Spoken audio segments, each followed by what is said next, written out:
जैसा कि प्रिय दर्शकों आप देख पा रहे हैं, यहाँ पर जो प्रदर्शनी लगी हुई है, ये प्रदर्शनी इसलिए है कि आज से 600 वर्ष लगभग पूर्व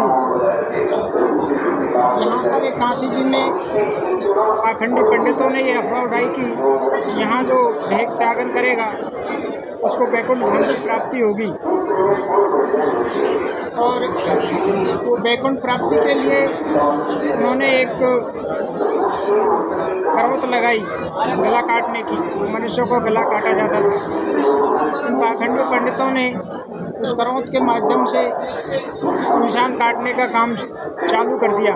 जब ये चरम सीमा पर पहुंच गया तो कबीर साहब ने उसको रोकने के लिए वो लीला की और वो उनके भ्रम तोड़ने के लिए काशी जी से चले और मगर में उन्होंने देह का त्यागन किया, निर्वाण किया। वहाँ जाने के बाद में उन्होंने एक शर्त रखी कि देखो काजी और पंडितों, मैं मगर में अपना देह त्याग करूँगा और सतलोक जाऊँगा। लेकिन उससे जाने से पहले उन्होंने एक डिमांड रखी उन राजाओं से। उस टाइम पर दोनों राजा कबीर साहब के शिष्य बने हुए थे, वीर बघेल सिंह और बिजली खां पठान। वहाँ पास में एक आमी नदी पड़ती है, वो नदी में स्नान करके और तब जाऊँगा, ऐसा उन्होंने दोनों राजाओं से बोला था। लेकिन वो आमी जो नदी है वो भगवान शिव के श्राप बस सूख गई थी। कबीर साहब बोले कि आप ऐसा करो, दोनों राजा उस नदी पे पास में मुझे ले चलो। जैसे ही उनको ले जाया गया तो परमात्मा कबीर साहब ने ऐसे अपने हाथ का इशारा किया और वो आमी नदी और फ्लो होकर बहने लगी। तेज़ धमाके की आवाज़ हुई और वहाँ पानी पानी हो गया नदी में।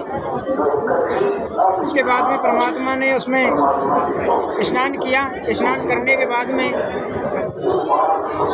और राजाओं को आदेश दिया कि आप एक चद्दर नीचे बिछा दो और एक मेरे ऊपर उठा दो और मैं अब सतलोक धाम को जाने वाला हूँ।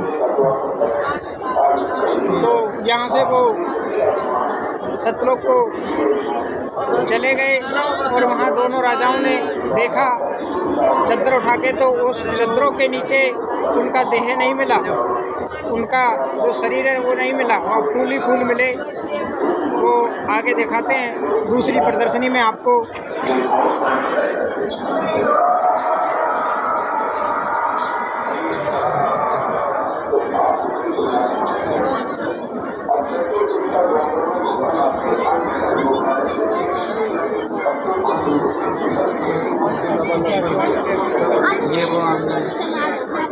ये आमी नदी है और यहाँ दोनों राजाओं की सेना खड़ी है फौज लेकर के। लेकिन परमात्मा ने ऐसी लीला की कि वो सूखी हुई नदी चालू कर दी।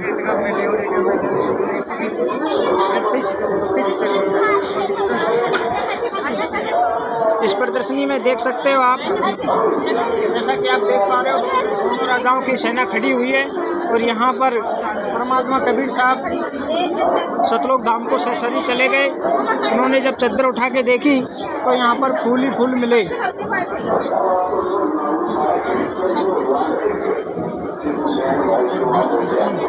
में गए हैं,